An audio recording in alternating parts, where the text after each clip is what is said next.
Hey, hey, good morning, everybody. Good morning, George. Woo! That's Woo! my best Joe. I like it. Good morning. I'm not good at it, man. So That actually was pretty close. No, that's good, but you nailed it in. I'm pretty good at imitating. No, certain people, that was so. like tone, tenor, everything. You nailed it, Rashad. Well, hey, man, I appreciate it. I work hard at this thing. So one take wonder over there. that's what I try to be, man. That's what they actually call me. Anytime we've done like we don't get a lot of them, but like, hey, we need to do this, for the podcast or something like that. I'm a great reader. Oh, okay. Actually, that's not true. Like, there was a time where it was a struggle. Reading in front of people was tough. It is nerve-wracking. When I was like, especially elementary school, I would trip over words like and the and just real easy-ass words, just being nervous to mess up in front of people. Like when they would go through the class and be like, all right, you read a sentence or a paragraph, and you read a passage or a paragraph, and so on. Trust me, by the time it got to me, I'd read that paragraph 4 times. Oh. I know what I'm supposed to say. Like, so, but I'm glad I was able to get that right. And I'm glad you guys are in here with us, man. It is Sports Sunday. It is Father's Day edition of the Schultz and Shad Show here on Sports Sunday. Joe is out, so I don't want to talk about my guy, but I feel like we have to. No, we're gonna. I love you, Joe, but we're gonna give you a little ribbon here. Ha, Joe, ribbing. Ha, dad joke on Father's Day. Yes. I love it. Joe is in a second. So we all know our guy Joe is an avid golfer. Loves his golf. Tries to get out there on the greens as much as he can, even when it's probably not the best idea. If anybody is as avid as like a golfer as you could think of, that would be Joe. Like just think of the most dedicated dude on the course, and that would be Joe Fish. And still probably shooting 50 shots over what he's supposed to be, what he wants to shoot. Probably a good, 90 something. I can't remember what he said his handicap was or what his normal scores are. So we got a text from Joe this morning at, pretty early, and he says, "Hey dude, can't make it in today. I broke or cracked my rib last Sunday, and I stupidly played golf yesterday. Now I'm in excruciating pain, can't even get out of bed." Hold on a second. So last Sunday, we're talking 7 days from now. Yes. In the past is when this cracked rib happened. Yes. And then a week after that, and I don't know if it's one rib, I don't know if it's 2 ribs, I don't know if we're talking like half of the left side here. I've had an unfortunate incident to where I actually had a cracked rib. Ugh. And I don't know if you've ever had one. I have. I can tell you, if for those out there who have not, it's hard to breathe. Breathing, don't sneeze, like don't do cough, anything, don't cough, don't do anything that's gonna kind of make it expand a little bit. Like, it is excruciatingly painful. And Joe Fisher decided, I'm gonna go out, and the best way to work this out is go out and play a round of golf, and now his ass is stuck in the bed and can't get out. So it's a Schultz and Shot edition of Sports Sunday, but we hope, obviously we hope Joe is feeling better. He's got a beautiful lady there probably taking care of him. So I think he'll be okay. But if you follow Joe on Twitter, send him some well wishes, because I think he's in a little bit of pain. It's okay. He'll be fine. I think knowing his lady friend, she's probably laughing at him. Oh yeah, as well. It's kind of telling him how much of an idiot he is. So yeah, and I guess we're no exception, because we're also going to tell him how much of an idiot he is. Joe, that was dumb. Don't do that again. And hurry up and rest up, man, so you can get back to doing these shows that you love so much. So absolutely. Yeah, I'm curious of what the conversation is going to be like tomorrow in the station, about Joe's new injury. I mean, I hope he kind of like just walks in. Hold on. Full effect, like ice pack strapped to the ribs, kind of a deal. That's kind of what I want. Did he say how he cracked his rib? I don't believe so. I didn't see that in the text. I kind of wondered if it was like on the golf course as well. Yeah, he kind of glossed over that part. So I don't know if he said. I'm curious to know now how the heck you did that.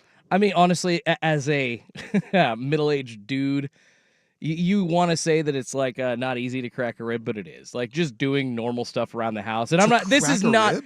yes, this is not by any means throwing Joe under the bus, but like if you fall, like, you're just grabbing something, like trying to like adjust a shingle or something, or grab something from the top shelf from the garage, and you either twist the wrong way, you fall into the wall, you fall on the floor. But that There's can crack a rib. Yes. Just I understand falling, but Yeah. like I reach for something. Oh, my rib. I'm like, I don't know. That's more out of place. I'm talking about like the effect of like doing that twisting motion as kind of you're falling, or as like it's while you're doing I activities. want to know what he did, Yeah, because it was no, probably I hear something ya. just as dumb. I'd love to know how Joe hurt himself, but he'll be back next week, more than likely. He'll be on the hot corner this week, so or at least If he can breathe. we think he'll be on the hot corner If he can breathe. this week. But yeah, hopefully my man can breathe. And hopefully you guys are out there, if you woke up today, you're breathing. It's Father's Day. Happy Father's Day to all Absolutely. of the amazing dads out there. Jordan, you probably don't know this about me, but I like Father's Day. Yeah, okay. I don't think I know I- either way. I appreciate the sentiment, I suppose. That said, Father's Day is the worst holiday that exists. Really? Absolutely. Okay, just think of this. How many Father's Day commercials have you seen while watching sports over the past your life? Ever? That's fair. It's definitely the proportion. I kind of hear where you're going with this, and the proportion to either. I think you could compare it to Mother's Day commercials or any other holiday. Let's not even I'm not trying to throw mothers under the bus or even compare Oh, no. like a Oh, no. battle of the sexes Listen, thing. if I think there's- any other holiday, it's If way there's any less. day that mothers are getting this smoke, it's today, because Father's Day is awesome, but at the same time, not at all. Like, thank you for recognizing me as a dad, but now it's like, well, go fix something now. Go grill something now. Like, for Mother's Day, it's like, buy mom the Pandora bracelet she's always wanted. Get mom the Lexus, I know. that she's always wanted. Put a big red bow on it and everything. Like, Yep. there are all these amazing brunch. I love brunch. What do you like brunch? I mean, love brunch, Rashad. brunch is one of the greatest inventions ever. You mean to tell me I can have crab legs, chicken, and eggs like all at the same time? Your new wife and I and my wife must do a double brunch day. I would love to do mimosas. We've got like spots with endless mimosas in Portland. We've got all kinds of options that we could go enjoy. I love brunch. Guess how many brunch options there are for dads on Father's Day? I'm gonna guess like not even a 0, but like a -2. Like places, and by that I mean places that would normally be doing a brunch aren't doing it for Father's Day because they've just thrown in either a prime rib special and nothing else, or just something they think dads would like. Yeah, seriously. It's like, man. And so it's like, while mom gets the Pandora bracelet, it's like, Oh, go buy damn. dad these tools. Yeah. Yeah.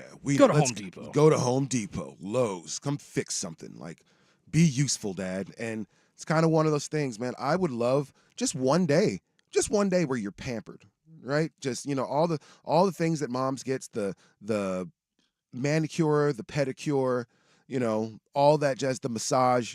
We don't get any of that. Like, no one cares about how hard dad has worked. Just here's a wrench, go work harder.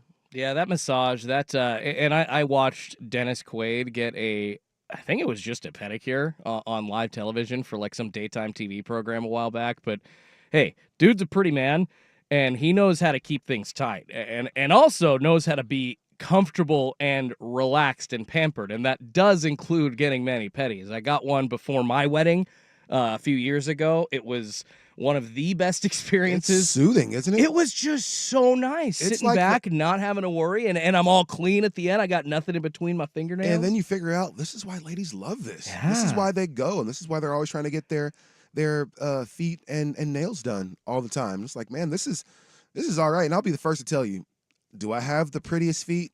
Not at all. Oh no, mine are those are Not at nasty. all. You won't see me in any open-toed sandals at any point. However, going to get your a pedicure, Yeah. it's like, man, I could get used to this. I literally, Rashad, last week, because my wife, she time of the month, like every 3 or 4 weeks, she's like, all right, my nails are kind of getting raggedy. I need to go get it done. So we scheduled that and dropped her off. She had forgotten her coffee, so I went back and gave that to her. There was a dude that looked like he was straight out of Duck Dynasty in there getting a mani-pedi with his wife, and I Man. was just like, bro, Self-care. good for you. Self-care. I love that just the secure feeling in your own manhood. Appreciate that. Self-care. That's an important part. So, fellas, today, if you're a dad, We're not going for any macaroni necklaces. We're not going for any drawings to put on the refrigerator. Today, dads, we call our shot. I want a pedicure too. I want a Yeah. manicure. Get me a massage. Get me, something I can that will be useful. Get me some new kicks. I want some new Jordans. Like that would be ideal for most dads. So fellas, dads out there, go get what you deserve today. Do we just need to move Father's Day to like September, like during the football season or something? That would be ideal. Because I mean, I guess That would be sometimes ideal. you would get it falling on an NBA Finals day, but not everybody's into the Celtics v the Mavericks, And also, yeah, and think about this. Think of the drastic change from one month to another. So May was Mother's Day, beautiful day, all these things, and then fast forward to Father's Day, and it's like, oh, well, it's a day, it's Father's Day, right? Like I forgot it was Father's Day until the homies just last night were like, oh like man, yo. what you doing for Father's Day? I was like, is that tomorrow?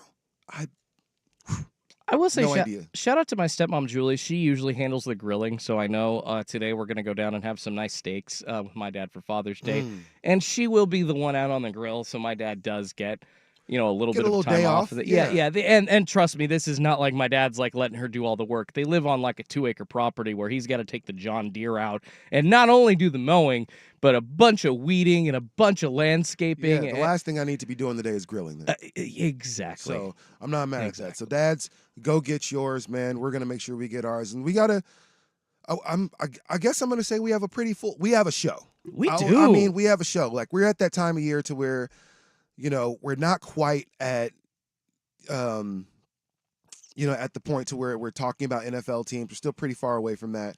We're not deep enough into the baseball season to where, we can honestly start talking about division leaders, who's going to do what our expectations are. We're too far into the NBA season to where we only got two teams to really talk about from here. So not a lot happening in sports. But then we came up with a cool little some stuff to talk about today. So It's pretty stacked. it's pretty stacked. So yeah, we obviously got some NBA Finals Game 5 coming up. Dallas did a lot of us thought was the impossible and pulled out a huge blowout win in Game 4 to force a Game 5. Let's see if they can force a Game 6 from there. We'll talk about that.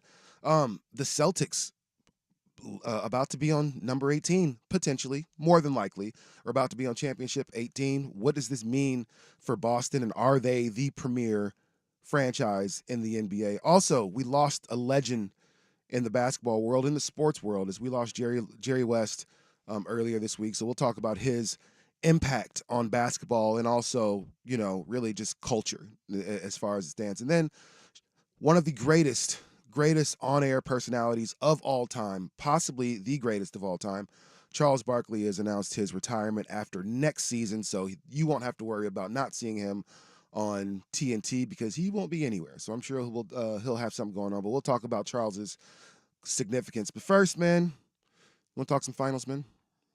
It's just about over, but yeah, we need to talk about this because I don't We'll know if talk some Boston finals. just didn't show up, but we can break that down Well, from what happened on Game 4 and what's gonna happen tomorrow. Because oh my yes, goodness, yes, Game 4 has happened. Game 5 is tomorrow. So let's go ahead and break that down, shall we? Sports Sunday on the Fan. With your choice of select sandwich, nugs, fries, and a drink.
June 16th, Father's Day edition of the Schultz and Shad Show here on Sports Sunday.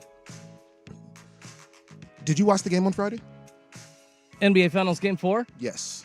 I watched about the first half. I think It became obvious at that point that Boston was sunk and just did not want to. I guess just didn't want to win it on Dallas's home court. Maybe bring the series back to Boston, as the Dropkick Murphys say.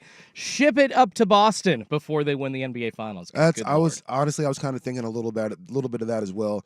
I was honestly kind of hoping that they would just go ahead and win the series in Dallas, have that be that. I do not want to see Boston fans celebrate. No, I do not want to see Boston fans celebrate in their home arena. I mean, listen, I'm a Patriots fan. On accident, though, because as a 9-year-old kid, I had no idea where New England was. Right? You know what I'm saying? Like, that's fair. I had no idea where New England was. And then it wasn't until I want to say maybe I was 7th grade to where I found out that it's horrible realization. It's in Boston. And by that time, I was like, okay, I didn't really understand Boston at that point, right? Like, I'm still in 7th grade. I don't get the cultural impact, the racial impact, all those little things. Like, none of that makes racial sense. History of Boston. Yeah, none of that made sense to me at that point. And it wasn't until I got older I was like, oh, okay, that's why. Like, and just the general jerkness from that entire. I almost said a bad word and had to dump myself, so I tried to censor myself very quickly. But yeah, just the general crappy attitude from people there as well. Yeah, it's a weird. So I don't know if I told you this. I think I may have. So I've lived there, by the way. So this is not just me judging from afar. I lived there for a year with my wife. She's from that area. That's funny. I was supposed to live there for a year, my junior year, and I didn't. Like I had a mentor. I was in this program, and my mentor went to Harvard to get his doctorate. I was like, okay, and he was only going to be there for a year, and me and 2 other people that were in the program were supposed to move out there with him and help start the Rite of Passage program in Boston that we had here in Portland. And of course, my mom and my family said, absolutely not. You're not moving anywhere for a year. Don't care why. So it's one of those things. So now fast forward, I'm 22. Yeah. And I work for the Boys and Girls Club. Shout out to Boys and Girls Clubs of America. And we go to they have this like conference every year. This year it's in Boston, right? So me and my guy Tamarco, another black guy that works there, we just happen to be out, and there's a game at Fenway.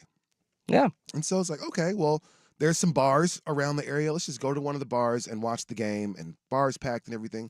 We sat at the bar for like 2 hours talking to these dudes next to us about sports, about real estate, just about all types of stuff. Yeah, just everything. And we got up to get ready to leave. Nice to meet you guys. Have a good one. Dude with a straight face looked at us and goes, man, you guys are funny color guys. And we were like, what? Like, but the way he said it, you can tell he wasn't trying to be like racist or anything like that. He's like just a South Boston a-hole. It was just so natural. It was like, man, you're a funny colored guy. Like, wow. I dig it. And it was kind of one of those things. So that's not everybody in Boston's like that. So we don't want to, give that perception. However, at that time, it was pretty jarring. So you've literally experienced it. That just So it was one of those things that I understand that conversation could have been way different and way worse, but it was cool enough. So we gave him the benefit of the doubt, but yeah, that was kind of you just having to do that though, Rashad. I love you, man. What an amazing soul you are. Well, man, like can't fight everybody. You know what I'm saying? Like, I hear you. Can't fight everybody. I mean, I guess I don't hear you, but I hear what you're saying. Can't be mad at every dumb that sometimes folks just don't know no better. Unfortunately, it's just one of them things. But that, in a nutshell, is for the most part a lot of Boston fans. And on top of that, if you're a Boston fan, I'm a Pats fan, so we've got 6 Super Bowls in my lifetime, right? Like, so if you're a Celtics fan, like in my lifetime, I've been able to see 5 championships won for the Celtics. Like, if you're a Bruins fan, obviously if you're a Red Sox fan, like you've had your fair share of winning, and this is a city that's so used to it, and it happens all the time, to where they're hella arrogant, and people can't stand Boston fans. I'm right there with them. I don't hate the Celtics, and that should be, it's the fans. I don't dislike Celtic fans. And you've got or dislike the Celtics. I dislike their fans. You've got a lot of legitimate reasons, as you've literally just laid out 1, 2, 3, 4, and 5, More than that, why they're you just- are not a fan of their fans. That part aside, more than that, they're just annoying, entitled. That's fair. Like a team that are really franchises that have won everything all the time. They're always in the mix. They're always talking about Boston. Like it's one of those things, man. So I didn't want them to win on their home floor just because I didn't want to see those fans and all that green celebrating. But it looks like that's going to happen because Game 4, nobody got more than 12 shots for Boston. So what you're saying is a 122-84 defeat is not what you wanted to see for the Celtics free Mavs. That is not what I wanted to see, unfortunately. But you also you look at the box score. Yeah, Jason Tatum took 10 shots, didn't play anymore. 27 minutes. Jaylen Brown took 12 shots, didn't play anymore. Like, so there was nobody on the team. The person with the most shots was Portland's own Peyton Pritchard. Peyton Pritchard had 14 shots on the night. And so I think Boston, they were down big in the first half, almost just as big in the second half. And at a point, Joe Mazzulla just mailed it in. Guys, come sit down. We're not going to win this game, which I'll be honest, Mazzulla's a weirdo, but I always respect that kind of coaching right there. Like, man, we are so far behind. Do I want my guys to expel all this energy just trying to get back into it? Or, you know what? Come sit down. This game is over. Let's let them have it. Let's figure out a way to get better for game 5. I wonder what the low is for minutes played by, I guess, not just like a starter, but like a number 1 or 2 option for a team in the NBA Finals in any game is. Because, yeah, you look at some of the minutes numbers, I mean, 27 for Tatum and Brown, and then Derek White essentially handled most of the guard duties at 31 minutes, and then Peyton Pritchard coming off and taking 14 shots in 22 minutes. By that point, he was just taking up all of the shots that normally would go to the top options for the Celtics, so it didn't really matter. And to your point about Joe Mazzulla, that is a good coaching move. There really isn't a point when you're down by 10, 15 going into the second quarter already. It's like, all right, you know what? Guys, it's not our night. It sucks. I don't know really what to say. They've had so many good nights in a row. You kind of expect any team to have an off night. And when you're up 3-0 in the NBA Finals, you're on the other team's court. It makes sense. That is the time to have an off night. So I guess the Boston Celtics don't really concern me as far as their shooting and their lack of effort, because it just was obvious that once they could not get any footing in the game, they just stopped giving any effort. And at this point in the season, I mean, shoot, Rashad, it's an 82-game NBA regular season. And then if you, at this point, are in the NBA playoffs, I'm not saying the Celtics have played 7-game series because they haven't, but you're looking at near 30 games, at least the possibility of playing near 30 games if you've made it to this point as well. So their legs are tired. This is the obvious move. And Dallas just had you. Luka had to respond. Kyrie had to respond to all the calls. Boy, did they. Yeah, actually do something. And you're right. Boy, did they. Man, I'm looking at the box score right now, and Luka Doncic's 29 points plus 30 on the night, plus minus of 30. 12 for 26, 5 rebounds, 5 assists, 3 steals. That defense that everybody kind of talked bad about, like Luka was right there in the fight for most of the night. Kyrie Irving plus 28, 21 points tonight. He was only 1 for 6 from 3-point, but Luka didn't make a 3-pointer the entire game. 0 for 8 from 3, and still was able to end with 29 points. That's going to hurt him. That's going to end up hurting him later on. No, he can't do that again. He's not going to be able to go. They're not between Kyrie and Luka. They shot 14 3-pointers. They one made of 14. Made 1. Like that's definitely not gonna work as they move forward. And overall, the team went 41% from 3. So just imagine if like either of them, one of the two, were competent from 3-point land, it would have been like a 50% clip for the Mavs. And not only that, Rashad, but on the other side of the Celtics, just sitting all their guys down, that is what the Dallas Mavericks were able to do as well. Yeah. You see, Luka and Kyrie only played like 30 minutes each. No. They're usually maxing out 48 minutes for their starters, or 46 minutes for NBA Finals games like this. And the fact that the Dallas Mavericks could rest their legs as well, that is huge. No team has ever come back from a 3-0 deficit in the NBA Finals, but that's huge. So let's talk about that for a second, because I know we have to break. a buddy of mine kind of said this, and I was kind of like, well, I guess you're kind of right. It's never happened, right? No team has ever come back Nope. from a 3-0 deficit. Tied it, gotten close, but no. We've seen no the cake. Celtics trick leads. We've seen them trick series, in the past.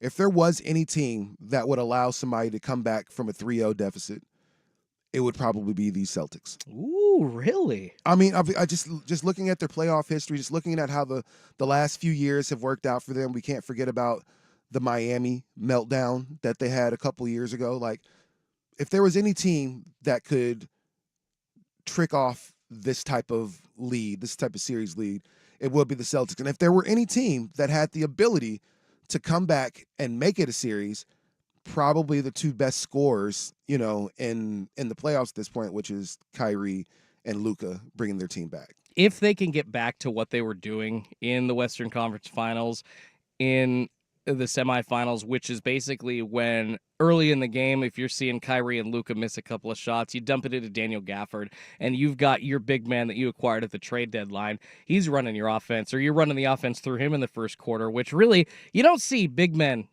getting a lot of plays called for them anymore at this point in the NBA in 2024, but that's literally what the Mavericks were doing. It was working for them, and when you spread the love for 5, 6, 7 minutes and you allow, another guy to get a couple of plays called for him and force a team to game plan for that, it discombobulates their defense a little bit. But I haven't seen that done by Dallas in this series. So it's going to be interesting to not only see if Kyrie and Luka can keep this up, because, they got to hit threes, but also still score like 30 a game, but also see PJ Washington, Daniel Gafford, Derek Lively actually step up like they had it in the Western Conference and the NBA semis. Well, Game 5 is tomorrow, 5 p.m. on ABC. What are your predictions? Who gets this game in Boston? It's got to be Boston. I mean, if Dallas comes out and shoots perfectly, they've got only a chance at winning. I just don't think that Boston's going to be beaten at this point. They've been too good in the playoffs. They've been too good with Kristaps Porzingis, and they've been good without Kristaps Porzingis. So if they get 20 minutes from Porzingis, then they're probably going to win by like 12. And I'm sure it's a close spread. I don't have it in front of me, Rashad. It's probably like a 4.5 point Celtics are favored or something like that. Something around there. So I would assume that Boston, it's my money, at least from where I'm sitting, that Boston would at least cover that and probably beat Dallas by close to 8, 10, or 12 points tomorrow. Spread is 6.5. 6.5. 6.5. Yes. So Vegas kind of agrees with me. At least it seems. Yeah. So it should be a pretty easy win for Boston. I feel like they're going to respond really well. It's unfortunate, but get ready for a Celtics championship number 18. There you go.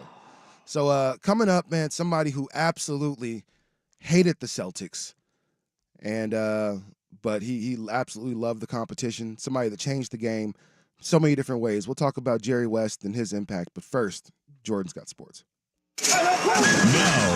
Now, from the Fan Sports Desk, a SportsCenter update on 1080 The Fan. First on The Fan, the final round of the 124th U.S. Open at Pinehurst No. 2 in North Carolina happening right now. Of course, your leader, Bryson DeChambeau, at 7 under, not teeing off until about 11:21 this morning. His partner, one of the three tied for second place, the young Frenchman Mathieu Pavone at 4 under. Then you got Rory McIlroy and Patrick Cantlay, the other two tied for second place at 4 under as well, getting going just before them at 11:10. Hideki Matsuyama and Ludwig Åberg are also tied for 5th place at 2 under. They're getting going just before 11 a.m. this morning.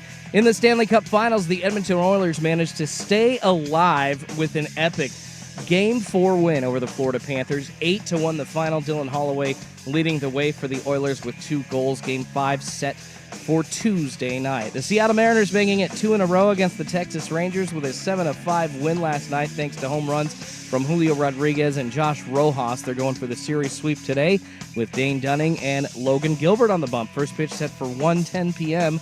on Root Sports. More sports scores and stories in 30 minutes. I'm Schulte at the 1080 The Fan Sports Desk. Listen live or on demand on the Odyssey app, the Fan's desktop player, or tell your smart speaker to play 1080 The Fan.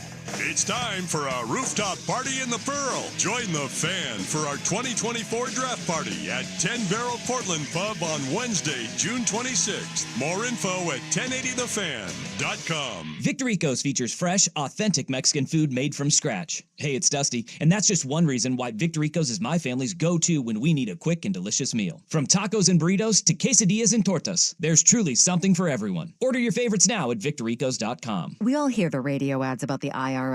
They tell you to be afraid, to be scared, and they try to frighten you into calling. I'm not here to do that.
.938.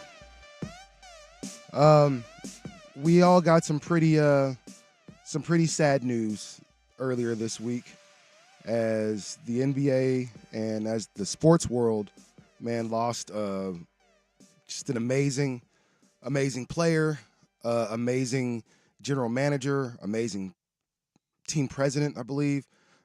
Just an amazing figure in the world of sports. As Jerry West passed away on June 12th at the age of 86 years old, a really full life. He's the logo. Where do you start? Like with Jerry, there's certain guys in sport to where it's like they supersede the actual sport that they played. Yeah. Like, we can agree that Mike Tyson and Muhammad Ali were bigger than boxing, right? They outside of that realm of boxing, you knew what they contributed. And Jerry West, they called him Mr. Clutch. That was his nickname, Mr. Clutch. Like, I see that he had, as far as a playoff series, I think he still has the record for highest points per game average for a series, and it was like 46 points a game. That's with just no 3-point line. outlandish. It's video crazy, game right? stats, man. It's insane. The things that he was really able to do. Obviously, a move that he made became the silhouette for what we know as the NBA. He's somebody that's went to the finals in his. I want to say he had a 12-year career. How long did Jerry West play? Well, I mean, he was an All-Star 14 times. 14-time All-Star.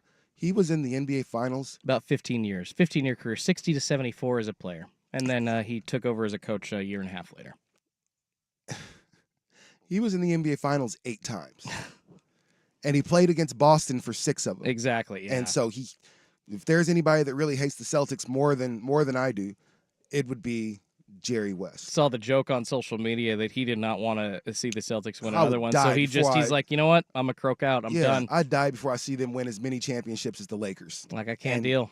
And guess what? He left this world, but listen to his, these career highlights. Obviously NBA champion 1972, Finals MVP, never won an NBA MVP. But this is a time that Wilt Chamberlain was in the league. This is a time to where Bill Russell was obviously in the league. Like, those guys are walking away with all the hardware. 14-time All-Star, 10 times All-NBA first team, 2-time second team, 4-time All-Defensive team, scoring champion, assist leader.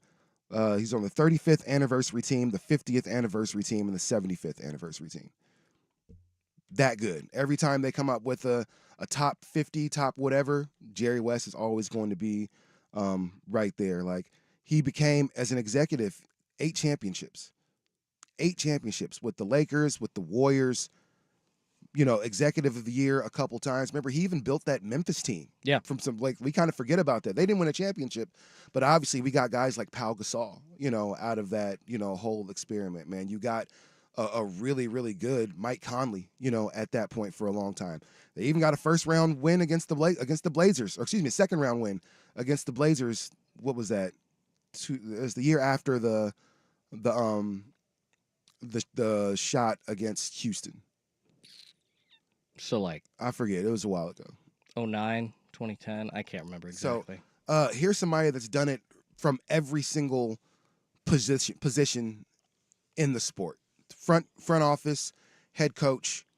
Now, as a head coach, wasn't great, and he'll tell you, he would have told you that didn't really have the patience for it. Was a little fiery, and there are a lot of people that are really pissed off about his portrayal on the show Winning Time. Did you watch that at all? Oh, I've seen season 1. I've kind of just been waiting until I have like a day to kind of just watch season 2. Season 2 was stupid. I was so mad at the way it ended. Really? It's so dumb. It ended really dumb. Well, But season 1 of that show was like just a glowing example of what a TV show, a retro focus on like a docu-series. I thought it was brilliant. And honestly, I thought the portrayal of Jerry West wasn't to everybody was like a kind of an over-exaggerated version of the actual person, right? So Kareem was surly, but he wasn't so surly. It was telling kids to F off and stuff like that. No, Kareem Abdul-Jabbar never would have done that. That's against his personality. That's against who he is. But he was, but being surly, kind of a grumpy older guy, Kareem was a little bit of that and everything, but he wasn't that. So I think everybody kind of had their character played up just a little bit. And so people took a lot of exception to the way Jerry West was portrayed there. And a lot of people come out and, denied it and, and said that's not him, that's not what he's about. But I understood, but at the same time, I could imagine looking at that and going, I never threw my championship through the window. Yeah, I think that it was obviously an over-the-top representation, but it was a great portrayal of, they were trying to show the turmoil that Jerry West as a human being was in. Going through. And as a competitor, somebody that literally bled to win, that dedicated his life to not only the game of basketball, but the Los Angeles Lakers. So this was the only professional organization that he knew. He had amazing success as a player, but, you know, like you said so many times against the Celtics, losing that in the NBA Finals over and over and over again, that's going to wear at you. And this is a guy that already he's talked about this, and I love that he's been so public about this. He's talked about his mental health battle. He's been very, I think he was probably one of the first athletes to be very public and open about that, and just kind of saying, hey, it's okay. You know, we're not all okay, and it's okay not to be okay. You've got to go seek help, and I've had to step back sometimes. And so I think that portrayal is a little over the top, but it shows exactly the turmoil that he was in. But despite that turmoil, oh my goodness, the logo Jerry West, yeah, we're never going to find somebody like him again. He is one of the most legendary names in the history of sports, Rashad. He will always be, when you talk about the NBA, probably one of the first 5 to 10 guys that you discuss as far as like, all right, name 10 guys when you think of the NBA. Jerry West must be in that conversation, because in his career, Rashad, you know, not only was he so smart in that transition from player to coach to executive, but the historical moves that he made. Right. Bringing Kobe in for Vlade Divac, signing Shaquille O'Neal, just a week or two or a month after Hiring that. Phil Jackson after that. Yeah, hiring the Chicago Bulls, winning as head coach to go be the Lakers, winning as head coach. And then after a falling out with the Busses, and part of that was Phil Jackson and Jeannie Buss getting together, and the Lakers' very small organization like feel. Well, he did it the same in Memphis. And then one of my favorite stories that I just found out over the last week or so because of social media, when he ended up with the Warriors, told them as they were considering trading away Klay Thompson, this was as their dynasty was starting. I can't remember who it was for, but Kevin Love. They were talking about trading Klay Thompson and another piece, like a draft pick, for Kevin Love. And Jerry West, to his credit, said, I will effing quit if you trade Klay Thompson. And look at how many championships and look at the dynasty. Doesn't Golden work State out that has way now. with Kevin Love if he comes. Kevin Love was a great player at a point, but Klay Thompson was, and also the one thing he did, he was really responsible for getting KD there. You know, he was really one of the people that, you know, he talked to Kevin Durant, said, man, I played in the finals 8 times. I got 1 championship. But he made up for that as an executive, because 8-time champion as an executive, 9 total, and won 2 Executive of the Year awards in 2 different decades, in fact. So, also just shows his longevity. Yeah, and so you know, rest in peace, Jerry. We lost the great one and the great Jerry West, and so do you think he'll forever be the logo? I think the NBA, they can't. I don't know if you can change a logo. That's you know, a lot of people think it should have been Jordan, the Jordan symbol or something like that, which, you know, would also be a cool logo. But I've heard some of the, I mean, I don't know what the original motivations were for. I thought it was maybe to update it to somebody that people know more. I've heard the argument that it should be, you know, a black player as opposed to a white player as the logo. I've heard 6 different arguments as to why it should have been like somebody else, but no. Jerry West, in my opinion, will forever be the logo. We all know what the NBA logo looks like, and when you have something like that branding that works, you just stick with it. I mean, why would the NFL ever change their shield? Why would the NBA ever change it? Why would MLB ever change theirs? No. Yeah. So rest in peace to the great Jerry West, man. It will be hard-pressed to find another guy that was a great player, then a great general manager, you know, a great executive, all in one. We saw Jordan was a great player, was not a great executive, not a great owner. I think the closest is Steve Kerr, and he was an okay player. He was a mediocre Steve Kerr player. and Larry Bird.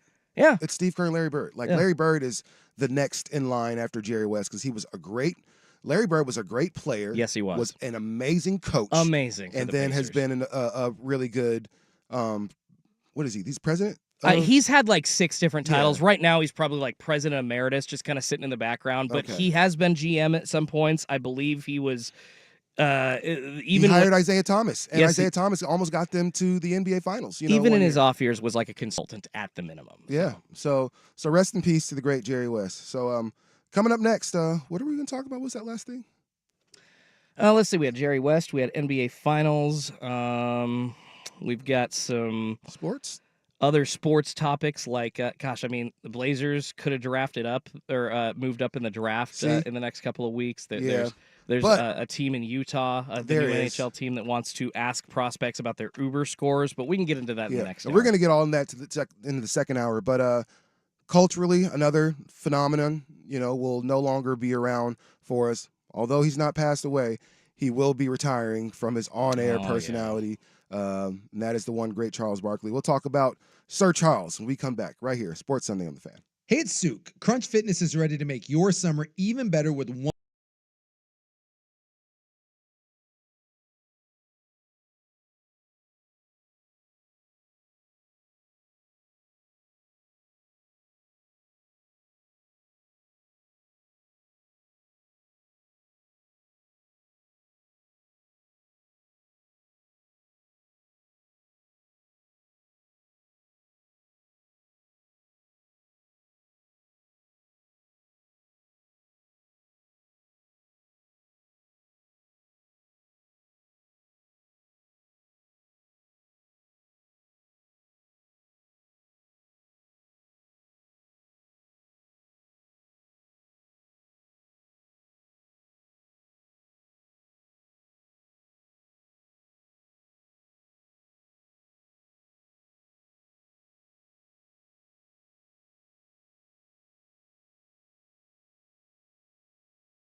Will cease to exist after next year.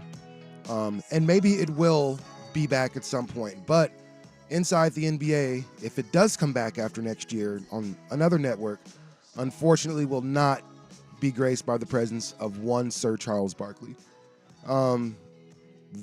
Charles Barkley announced on NBA TV after Game 4 that regardless of what happens with inside the NBA next year and their potential move from TNT, he will not be returning after next year in any capacity for any network, the great Charles Barkley has decided to hang up his cans, retire his microphone and ride off into the sunset.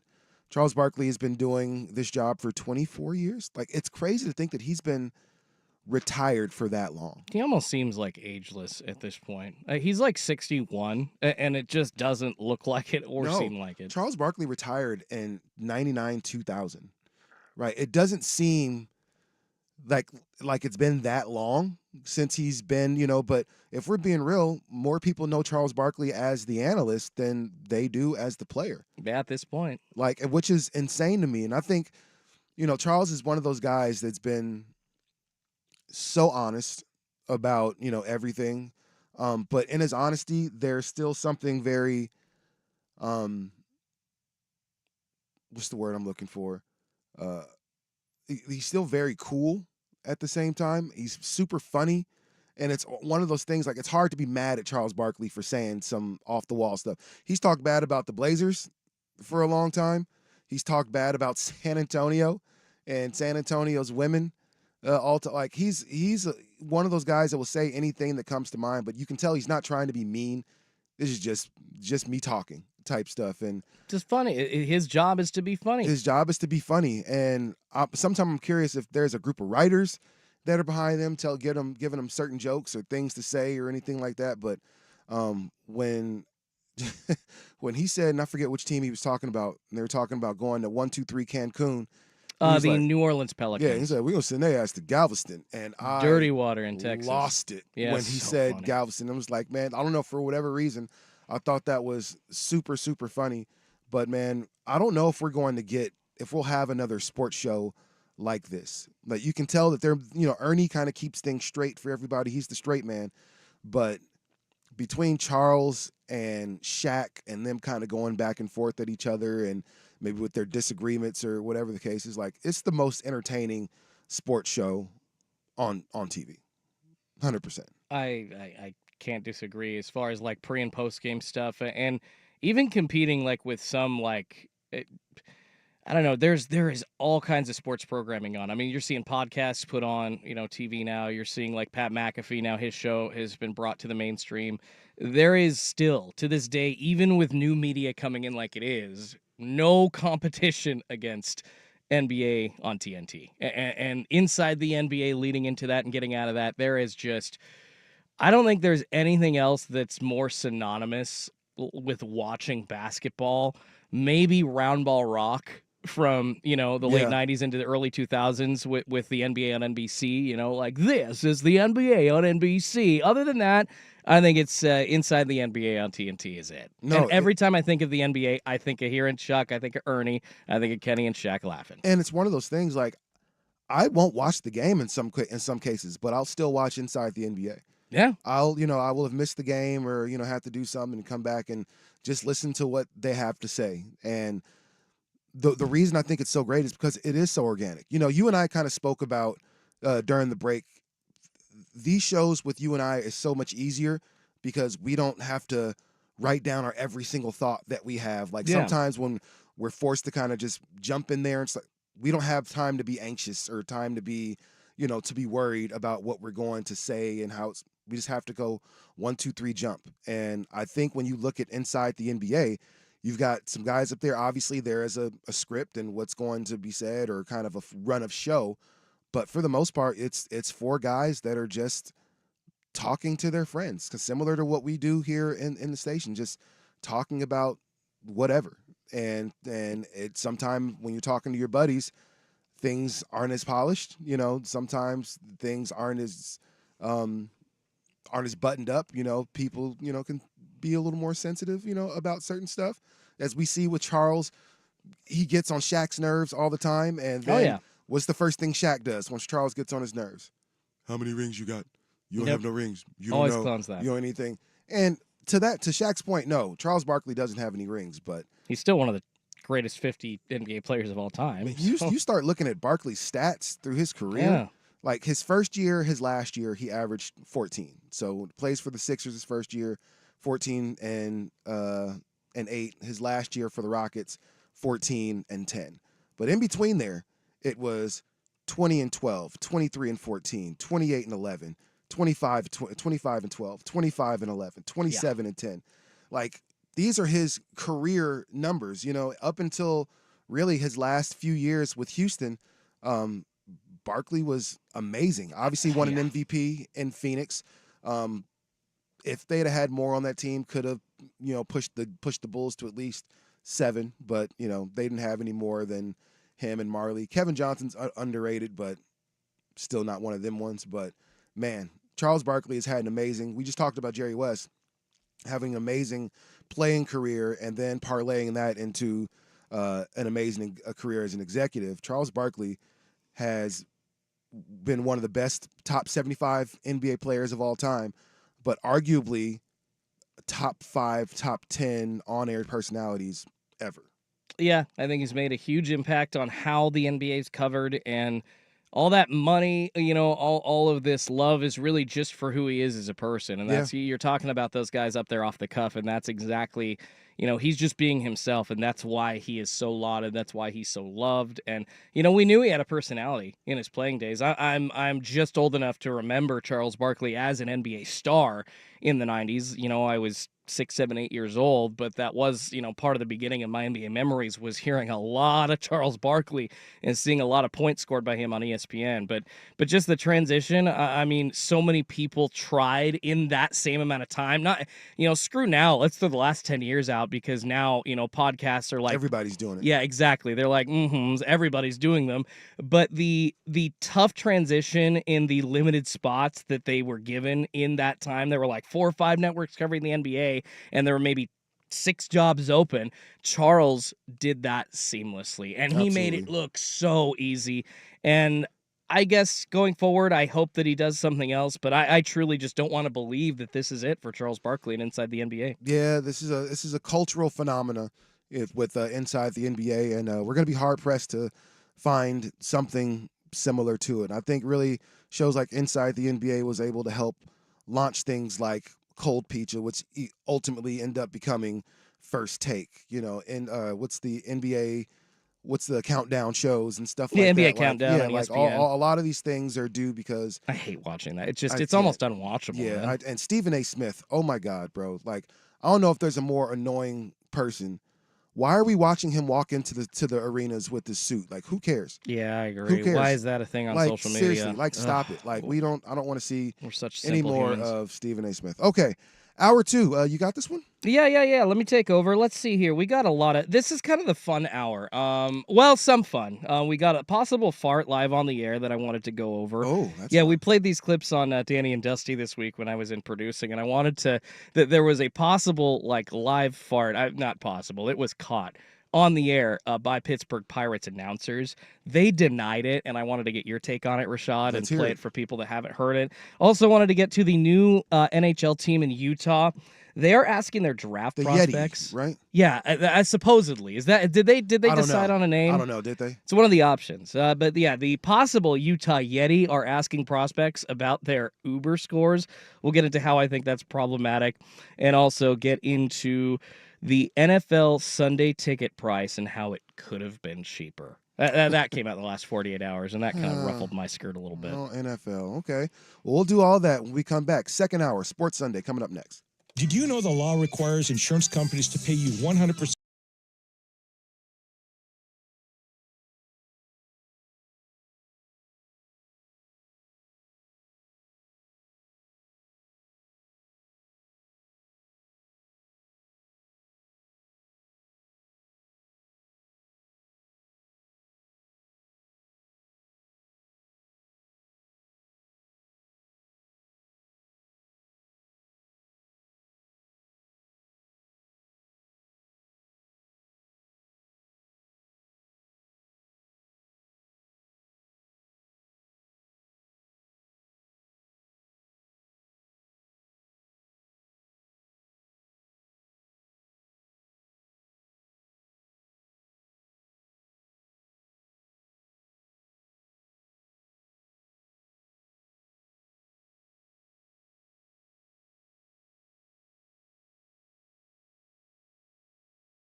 Sports Sunday, Hour 2 here on 99.5 HD2, 1080 The Fan, YouTube, 1080 AM The Fan, Twitch. You can find us pretty much everywhere. It's a Schultzy and Sean edition here on Father's Day. Happy Father's Day to everybody out there. Happy Father's Day to you, Rashad. Appreciate you, my G. Not quite a father yet. My wife and I are trying. That'll happen soon. I'm very excited for the day. Yeah, man, I'm excited. I think you'll be a great dad, man. I appreciate That's that, gonna be man. dope. Yeah, it's just getting emotional even thinking about it. But a lot to get to here in this hour. I'm sure Joe Fisher, who is out, is also emotional this morning. Happy Father's Day to him, but Happy Father's Day, Joe. But now you're screwed into bed on Father's Day. He is laid up. Not in the good way. I know, right? So now I guess maybe I actually just, throwing my tinfoil hat on here, just totally thought of a huge conspiracy. This is actually Joe's way of getting what all of you dads, Rashad, go podcast it anywhere you get your podcasts here on the last hour that we were talking about here to start Sports Sunday. That Father's Day that all dads really want out there, which is just a relaxing kind of nothing day, not really forced to do anything. Want to be pampered. Maybe this was Joe's way. He apparently cracked a rib and then went golfing. We should call him. A week at I don't even nope. Yeah, I don't want to call him because I'm scared he's gonna be all like hopped up on some Advil and it'd make great radio. Maybe a little stronger painkiller on top of that Advil. It might make great radio. I think it'd be awesome. Oh my goodness. So yeah. Worried about Joe, but like I said, maybe this is his way of just trying to get out of stuff on Father's Day and kind of get his family to bring stuff to him and do that pampering that all fathers really do deserve. All right, so let's get into some sports here. We're kind of over into this second hour, but we'll use these next few minutes. Got a lot to get to in this next 45 minutes or so. Draft prospects being asked about their Uber score by one team. NFL Sunday ticket could have been cheaper, and it pisses me off, and I'll tell you why. And then a possible fart live on the air that actually wasn't a possible one. It just did happen, and we're going to call out the announcers, and Rashad, I want to play it for you just to get your opinion on it to see. Oh, I'd love to hear it. If what we all heard was in fact a toot, and I think it was. And the denial by these announcers is hilarious. We'll get to that just before the show ends here at 11 o'clock. But we'll use these next few minutes to Rashad. We were talking about it before the show started. Wanted to kind of break down not just this new FX show Clipped, but really kind of use it to take a couple of minutes and go back down memory lane as to when this whole Donald Sterling, I don't want to say story. I guess we should just say Donald Sterling, like ugly cloud. Donald Sterling, terrible comments were released. Like the whole Donald Sterling saga began, which was essentially, Rashad, you and I were talking about it off air, and this is when the TV show Clipped was set. We can talk about all the actors and stuff like that too. We can get right into that, but just kind of want to set this up. Just talking about the effect that had on the NBA playoffs when Donald Sterling was essentially caught on tape by his, I don't know what you want to call her, squeeze, personal assistant, V. Stiviano. Like, what term is good for that at this point? Because she actually wasn't sleeping with him. She was kind of hanging around, just expecting gifts. Yeah, rubbing his feet. He was a sugar daddy. He was for sure a sugar daddy. Sugar baby. There we go. Yeah. That's the term. So released by his sugar baby, essentially ending his tenure as owner with the Clippers because days later, Adam Silver ended up banning him from the NBA and ended up using the other owners to force a sale by Donald Sterling of the Los Angeles Clippers to Steve Ballmer. We all know, most of those headlines, but seeing everything kind of broken down and represented by a cast of actors, Lawrence Fishburne playing Doc Rivers. Awful. Yeah, that wasn't the best one. I think Ed O'Neill playing Donald Sterling is probably the best casting, I think. I think he nails it. Kelly O'Coin, Portland's own, playing the president of the LA Clippers, does a great job at that. Kind of just represents the do-nothing guy that's trying to keep everybody happy by just pushing Shelly off to the side when V gets mad and pushing V off to the side when Shelly gets mad, and manage the crazy Donald Sterling. So, I mean, this show, Rashad, have you watched all 3 episodes? Yes, absolutely. Okay, so Absolutely. it's 3 of 6 episodes in so far, and it has been an absolute S show.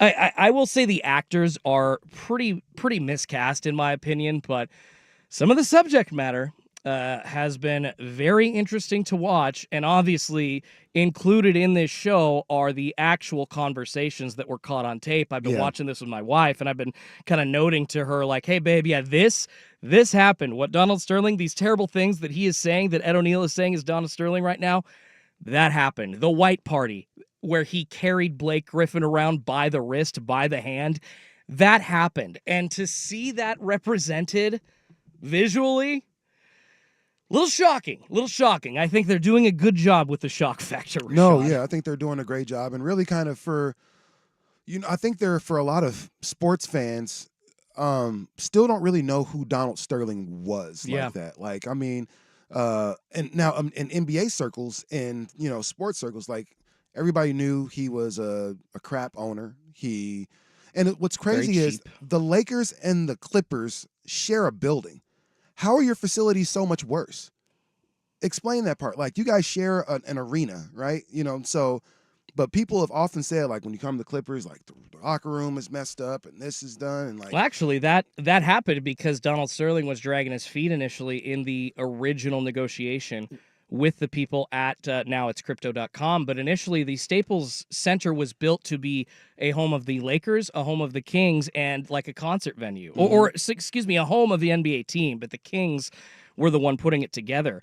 And the team that had first crack at that from the NBA, prime seats, prime dates, prime locker room selection, was the Clippers. But Donald Sterling screwed that negotiation up, and Jerry Buss and the Lakers ended up coming in and getting all that prime selection and getting all those prime locker rooms. And that is one of the reasons, Rashad, and it's actually gone over in the podcast clip done by ESPN 30 for 30 as to why the Clippers have such crappy selections inside such a great arena. Yeah, and we've heard so many stories about the Clippers and just the terrible ownership on Donald Sterling's part, the kind of underlying racism and things like that, the microaggressions and some of those. Like, people have known about it for a long time, and for whatever reason, nobody did anything. You had to get caught on tape for this whole thing to come to a head. But I can remember, like, and we were kind of talking about it, I know we're against it, but so everything kind of happened on a Saturday. Yep. And Sports Sunday is the next day. And I remember me and Mike Lynch, shout out to my guy Mike Lynch, came in, and so we're talking about, like, what do you want to, anything important to talk about? And we're going over things, and I'm like, are we not going to talk about the Clippers? And he's like, what are you talking about? It's like, you didn't see any of this stuff? Because I guess it kind of came out like mid-afternoon, and by later that day, like, everything, the S hit the fan, and within days, Donald Sterling was gone. As I've never seen an owner of any sport removed that quickly, and so they made the right move. They got in Steve Ballmer, but the casting, if you haven't seen Clipped yet, the casting is awful. Other than the main, like, Ed O'Neill is really good. Donald Sterling. And the woman that plays V. Stiviano, I think, nails her character as well. Yeah, but after that, Chris Paul, Blake Griffin, DeAndre Jordan, Ryan Hollins. Steph Curry is like, oh my God. The guy that plays big Glenn Baby Davis looks like he's got like a pituitary thing. And I'm sorry, you're right. Steph Curry looks. I told my wife, I'm like, Steph Curry's more wiry than that. This guy's got too broad of shoulders to play Steph Curry. He had a goatee. It was like, when has Steph ever had a goatee? But it's all good, man.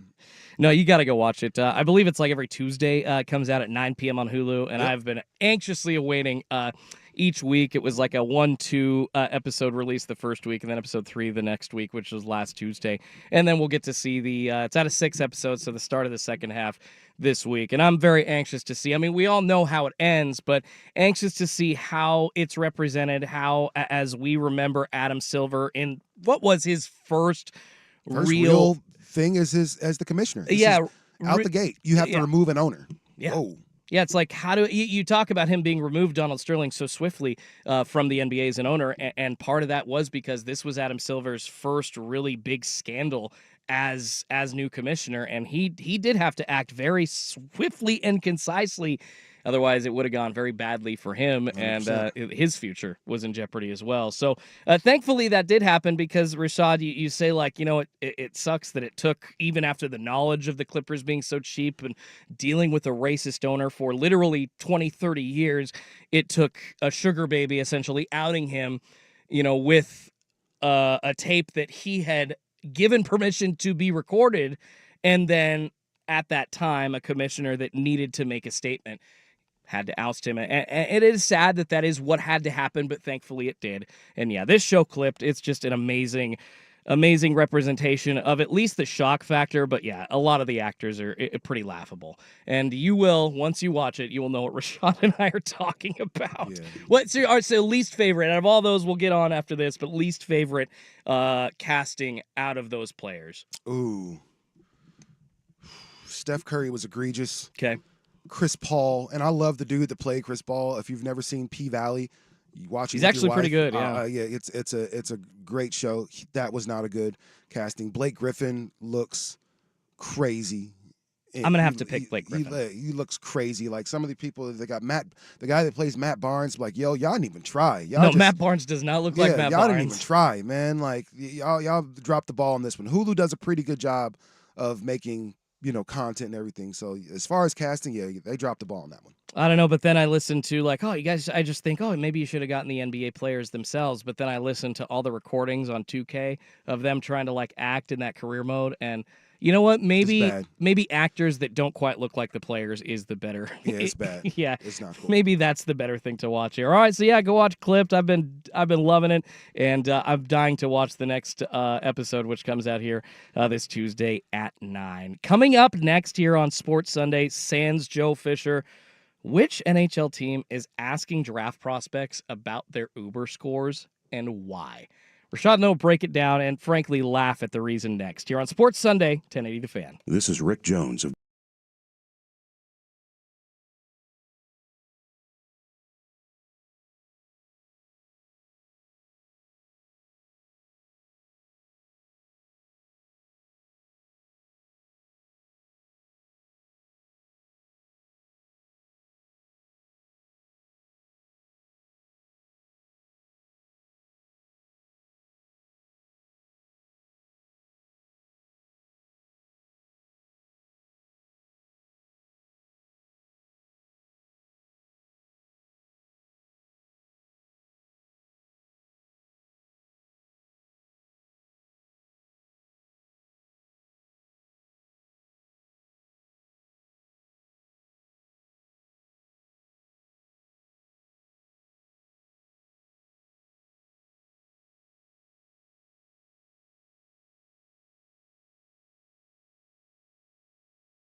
Hour number 2, Sports Sunday here on Sports Radio 1080 The Fan. Very busy Sunday show, despite the middle of June. We're like, 4 or 5 days away from solstice, so the days are extra long. Usually it's a very, very draw sports time, but not so this Sunday, Rashad. Getting closer and closer to the dog days. Yeah, but I just feel like those dog days aren't going to come, and I say that like now in a month I'm going to be like hard pressed for topics and not able to find anything, so we'll go back to like Pete Rose, like betting on baseball talk. Like we got to go back to like the classics or something to fill time. I'm obviously kidding, but Which is, I know you're kidding, but Pete Rose I'm still trying to figure out how they haven't let him into the Hall of Fame. Like, stop it. Yeah, as far as, he was an Baseball's a amazing joke. player. He's an amazing manager. But like as far as like the action of him betting on his own games, and then I think if maybe he admitted it up front, But he bet to that would've win. happened. Like, it'd be different if he was Yeah. like, yeah, we're about to lose this game. He could have 2-1, put his like, players at risk though. Pitchers, injuries, like that. Just the way everything, the implications of trying to put money on your own team, and then love it. also have the health and safety of those guys basically in your hands. There's a lot wrong with As that. a coach, it would be different. Like I said, if you're betting on your team to lose, the Yankees are coming to town. It's like, oh, we guess we have no chance today. Like that would have been different. But you're so confident in your team and what you can do. Like, yeah, we're gonna win this game. Yeah, Yeah, I'm putting money traditionally. on them. Yeah, It'd make a good movie, that's Yeah. for sure. You're just betting on your team to Charlie win, Hustle. Because for real, and then you win a World Series. if we're being honest, like Pete Rose as a player, come on, stop it. He was Yeah. one of those ones. Most man. hits of all time. Most hits of all time. Like they call Played his every His position. nickname was Charlie Hustle. Like, get out of here, man. Yeah. Like, yeah, I'm sorry. We can. No, it's let's okay. go. I want to save that conversation for the actual dog days of summer because we've got some nuggets to talk about from this week, and one of them being the NHL is currently going through some draft prospect interviews. Of course, all the teams that are not in the Stanley Cup Finals right now, which is basically, if you're not the Edmonton Oilers and Florida Panthers, you're looking at next season. And one of the teams looking to next season, apparently the Utah NHL franchise, which does not have a name quite yet. I guess I hope they pick the Yeti because then they can just kind of line up as we were talking about last week with Joe in studio. All those options for names, the Yeti option would be good because then they've got sponsors. Like that, literally, it's perfect with all those expensive Yeti coolers and cups. I love them. I've got a big teal one at home. My wife has a matching one. Got a smaller one for coffee, but I don't care that they cost too much. Y'all rich, man. Not rich. Y'all rich. I try to find coupons. No, Rashad, I am a deal hunter, so I will not buy the full priced item. I will wait until like a Memorial Day sale or like a half yearly or a Black Friday sale, and then I'll try to like save that 10% coupon I got for signing up in my email I got to find a booster. and add that something. So I don't know I if you- try to combine deals. I don't know if you've ever had a booster or somebody who gets these items discounted, right? And I've heard of people like and that. then yeah. turn around and sell you said Set item items for the price, for- and they're for- still yeah. making money. So yeah, unless I'm getting it from a booster, I'm for sure not buying any Yeti anything. Well, the Utah NHL franchise, which could be named the Yeti, but amongst other things, they were apparently, this is according to Arpon Basu, I hope I'm saying that right, he covers the NHL, for The Athletic. He tweeted out that the Utah NHL franchise was asking draft prospects this week at the Combine for their Uber passenger rating. He says, goes on to say, I've heard some weird ones over the years, but this one is just puzzling. And I would 1,000% agree with that, Rashad. And here's why. So the Uber rating, and I'm sure there are many different levels of Uber riders out there. Like we've got, one person could be using it once a month listening. Others could be using it like once a day because that's how they do their commutes. I don't know, Rashad. My wife travels a lot, so we're kind of forced to use it. I don't know how often you use Uber. Oh yeah, remember I didn't have a car here. Oh yeah, so you were forced into a lot of rides all the time. Yeah. And essentially, the Uber score is what the rating that drivers give you after every time you ride in their car is kind of added up and averaged out. My Uber score is 4.97. So essentially, I've had probably a couple of really crappy ratings or a couple of like 2 or 3 stars over the years, but mostly I've had 5-star ratings. But here's why I find this puzzling, because I know there's situations where I've come, upon an Uber driver, or we've booked a driver and they're just having a bad day, or maybe I'm having a bad day. There's a miscommunication about like how much I want to talk in the back. So, I always try to like be that nice person that wants to respond to the driver, because this is their gig. They're probably just trying to like kind of connect with people and get out of their house and really get into the world, and that's fine. I don't mind meeting new people, but there are times where, we talk for a living, Rashad. Like, say I had to take an Uber on the way home today after doing the show with you for 2 hours. Man, it is hard pressed to try to have a conversation and like keep up with like, and I'm not trying to insult anybody, but like the mundane details of their day while I'm just spinning, after talking for an hour or two straight. Like that's a perfect situation where I'm just probably going to be a little bit more silent and might come across as rude. However, I'm not trying to. And I'm in my mid-30s, right? Imagine the difference of opinion between like young 20-year-olds. Imagine the difference of opinion between like a 19-year-old and a 30-year-old Uber driver. I'm sure some of those young kids in this draft don't have the best rating. And if there's a kid out there that has a 5-star rating, do they really actually tell you how they act, how they treat people? And let's be real. We're talking about Utah, so they're trying to figure out like how drunk have you been in an Uber? Like, were you obnoxious to the driver? Were you, any of that? That's the only thing I could think of, because as soon as you said Utah, I'm like, okay, that's the only thing that I could think of. They're really trying to see like, what type of person are you? And you can't really judge somebody from their drunken Uber ride home. Like, so I don't know I think there are better ways to find out who these people are outside of their Uber rating. You said yours you have a 4 point what? 4.97. So I've had a couple of bad, like probably 3-4 stars, maybe a 2-star, like once or twice. I have a 4.88. I don't know how that happened. It sounds like the same thing. So you're just under 4.9, but that's the thing. It's like 4.8, 4.9 sounds bad, but it's not. You've literally probably had like a couple of 3 or 4 stars. But I think they're concerned like if maybe a kid has like a 4.5 or a 4.4, like under a 4 or something. But once again, there are misunderstandings. Not everybody thinks that, like a 20% tip, which I'm sorry, I guess if you're out there, paying for a service, you probably should just get with the standard system of like, hey, 15 and 20% tip is usually what you should tip. And there's going to be a driver that, rates somebody a 2 for a low tip. Here's a quick question for you. Anything. Here's a quick question for you. How often do you tip? Like, you talking about like in an Uber or? Yes. Every time. Really? In an Uber? Well, okay. There have been 2 times where I did not. And one of those times I'm probably, getting a crappy rating, and that was an issue maybe affecting my rating at one point. But it was a really bad ride to the airport, and we were already running late. The lady that was driving us took us like some back way up 82nd, as opposed to just staying on the highway where there was traffic. But she's like, oh, going through the neighborhoods, going up 82nd, we'll save time. No, it actually ended up taking us 10 minutes longer. I tipped her nothing. I was really upset. She was just one of the slowest Portland type of drivers that I could have gotten stuck with going to the airport that day.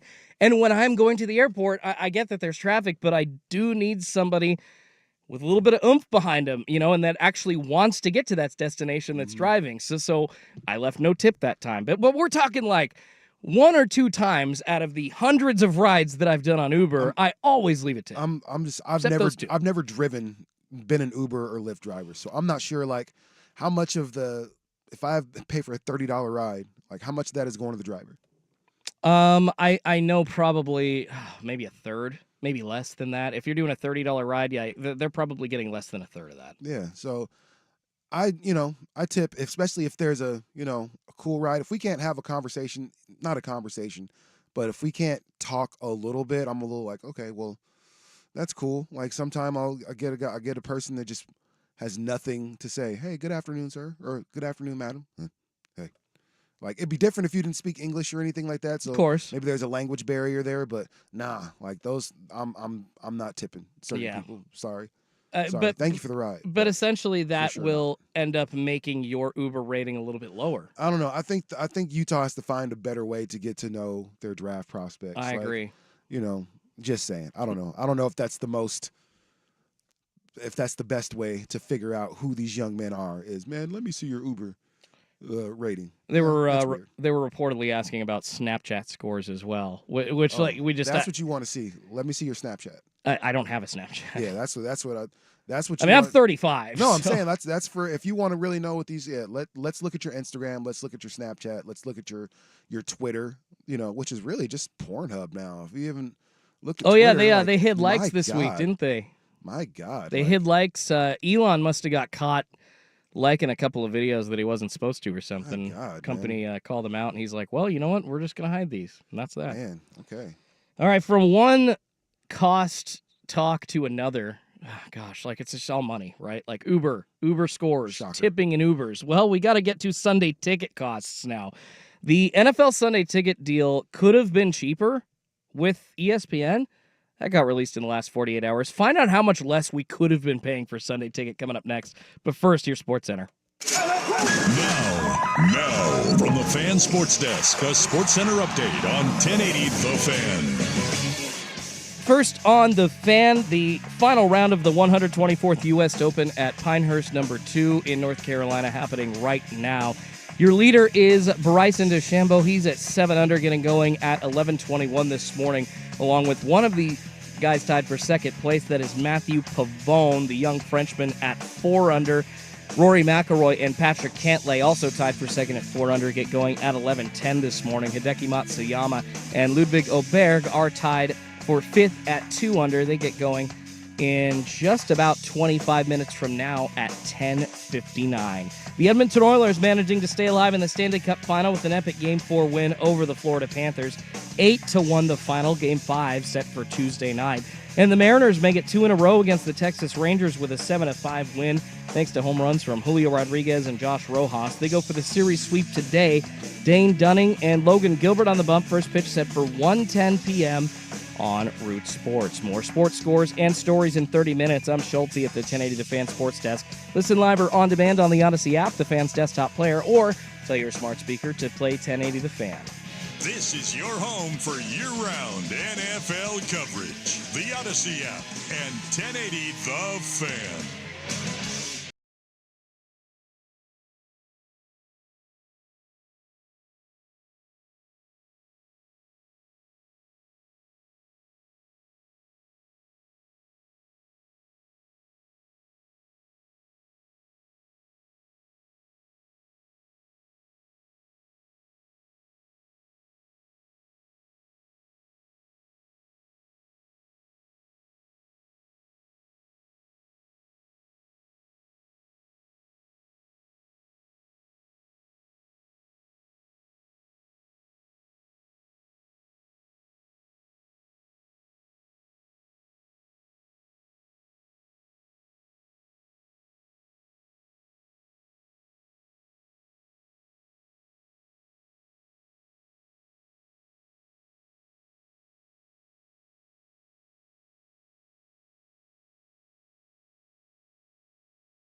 Well, the NFL is A going bunch through of jerks, Well, with the players or like the executives? execs. Yeah, the no fun league execs. I think you could still call them that, especially with what we're about to talk about. The NFL in court right now fighting a battle with a class action antitrust lawsuit involving their Sunday ticket package. This is big news, Rashad. Apparently, we could have had NFL Sunday ticket for a lot less than what we are paying because, according to multiple sources, I'm reading this from Front Office Sports, though, the NFL declined ESPN's offer to drastically reduce the Sunday ticket price. And essentially, this antitrust case happening right now, taking place in an LA courtroom, alleges that the NFL initially illegally inflated the cost of Sunday ticket and forced fans to purchase every available game instead of a select number.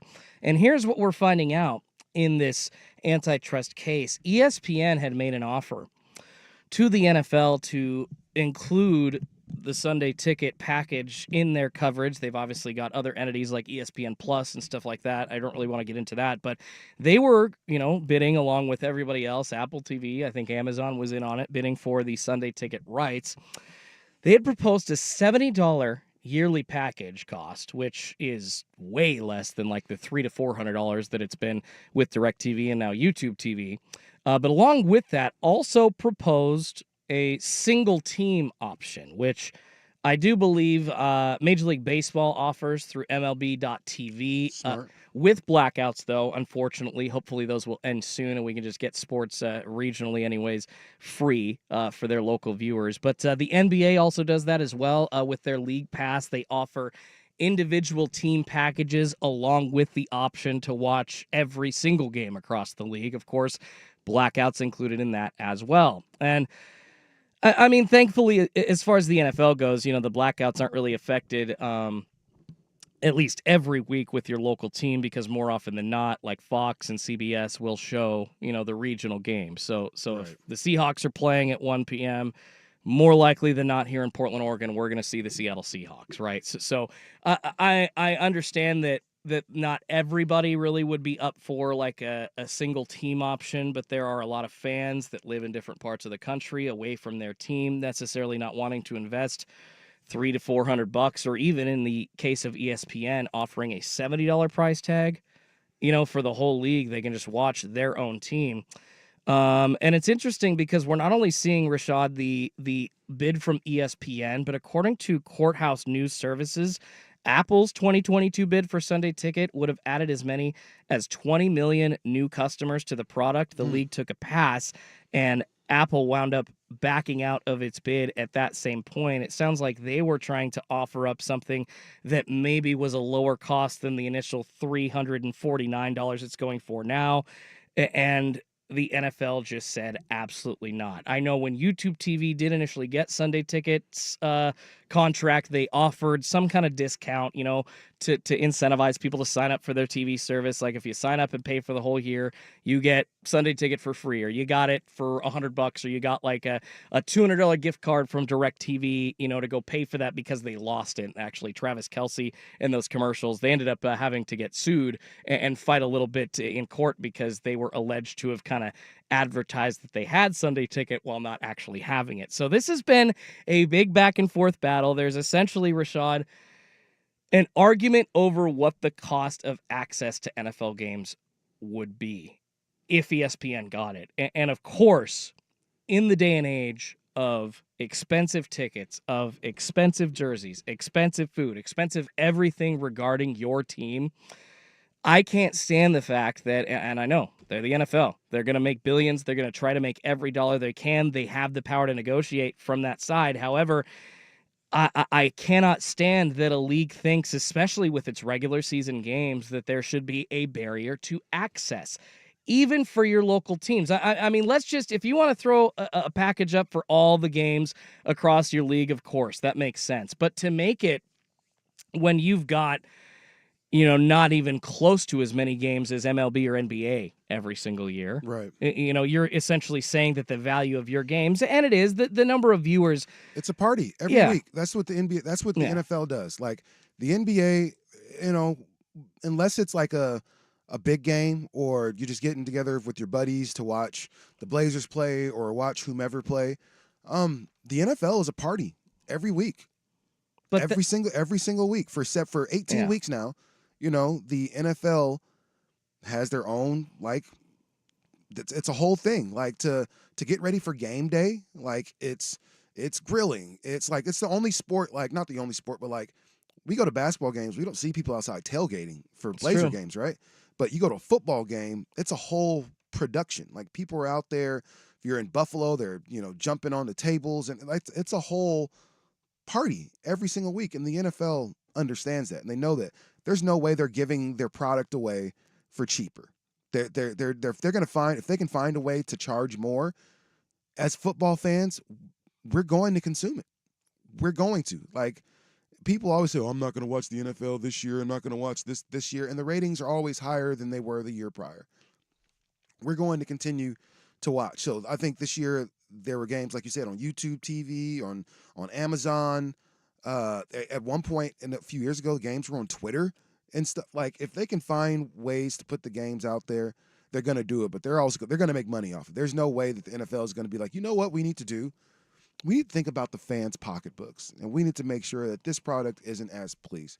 If they raise the price to $500, guarantee people are still going to buy it. Yeah, 100%. it's just, that sucks because I just don't think that the cost justifies what you're getting. And it sounds like the people in this antitrust lawsuit, which includes, I mean, we're talking, you know, anywhere from just like the everyday customer like you and I, to a bar, to a restaurant, to people Right. that use the Sunday ticket to kind of as a part of their business to make some cash and advertise that, hey, you can watch all this stuff here. And that is a significant cost for businesses. And at the time, I do think that you had to pay way, way more than just like the single TV costs. So it's interesting to see the actual numbers coming out here from this antitrust lawsuit and what we could have been paying for.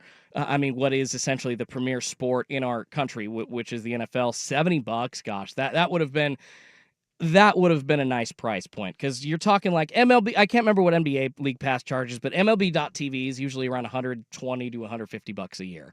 And if the NFL would have offered it up at half that, I guarantee you, Rashad, and I've been saying this about every single professional team that offers up their coverage locally, do it for free. You will make every single dollar up and more in other revenue, in ticket sales. Add a broadcast fee to your tickets, and you will make that up. Free doesn't exist to professional sports franchises, company like Suns are giving out their games for free. They're not. What, Phoenix Suns? Yeah.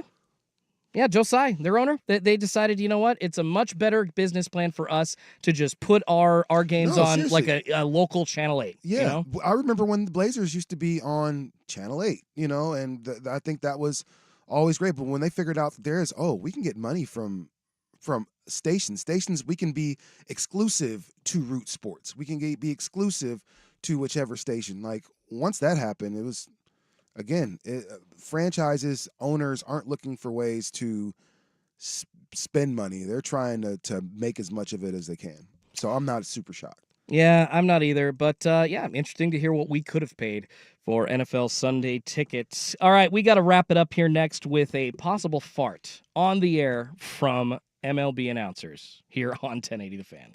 Portland Perks. Head to Portland Perks for an amazing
The Fan. Sports Sunday, Schulte and Shot edition. Sans Joe Fisher. He broke his ribs, went golfing, and now he's laid up in bed. We've only got a couple of minutes, Rashad. I wanted to play this really quickly for you. So, this is great. Last weekend, I believe, there was a possible escape of some air from a particular part of the body from a Pittsburgh Pirates announcer caught live on their television broadcast. So, Rashad, I'm going to play it for you. We'll see if you can hear it. And, just everybody take a listen for this hilarious inclusion in this clip. Under 95 miles an hour. We just had 3 strikeouts. And only one hitter, Paul Goldschmidt, lined out at 101 miles an hour. 95 and higher considered hard hits.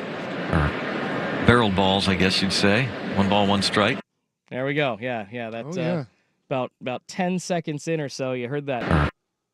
Yeah. That sounds like it's. a fart, could have right? been. It could have been an arm on some, like leather chairs. You move real fast, and it kind of makes the little similar to a fart sound. But I don't know. I've heard a lot of farts. That sounds, if you listen to the station, you know what a fart sounds like. Yeah. And I don't know, man. That sounds. Yeah, that sounds like a fart. Yeah, I don't think that's leather rubbing against a sleeve at all or somebody moving in a chair. I think that is a fart. So did many people on social media, and the Pirates announcers had to respond the next day, and here's what they said. By the way, folks at John Boy and Awful Announcing, Randy Bauman, our buddy, tuned in the game last night. Sometimes they don't report the truth. All fouled off, right? But we're happy that everybody's watching and listening. And listening very closely to what they think they hear. Very closely. Yeah. Happy to say that I'm feeling okay today. How are you feeling? Yeah, I'm feeling great. Okay. I was feeling good last night, too, by the way. Me as well. I know they're concerned. Yeah, so I believe that is Greg Brown and Neil Walker. Neil Walker, former second baseman in Major League Baseball for the Mets, I believe the Brewers, the Phillies as well. Just so funny to hear that denial coming from them because it's obvious. It's obvious what this sound was. And Neil Walker to be like, you know what? I'm feeling great today. How are you feeling? It just I don't have to fart anymore. Yeah, well, it just shows me that they're just unwilling to laugh at themselves in a moment where everybody obviously knows what's going on. And also, to me, Neil Walker just sounds like that kind of person that you don't want to hang out with because he thinks his own farts smell like roses, and he does nothing wrong. That's just thinks he doesn't fart. Yeah, right. He just can't. It's impossible for him, right? Yeah, has no butthole, so there's nothing you can do. Well, it was impossible for Joe to get out of bed this morning, so I hope you enjoyed a Schulte Shod edition on Father's Day of Sports Farting's gonna Sunday. hurt for Joe. Oh, farting is going to hurt for Joe. Oh, my God. I didn't even... We talked about, burping, and we talked about sneezing and coughing, but we didn't talk about farting. That's not going to be a good one. Brutal. Ooh, Joe, for the next week, yeah, you might need to stay home, buddy. But Rashad, thank you so much. It was fun. Thanks for hosting the first hour, and happy Father's Day to you, my friend. Thank you so much. I always appreciate you, my guy. Hey, happy Father's Day to everybody else out there. Appreciate you spending some time with us here on this beautiful Sunday on Sports Sunday.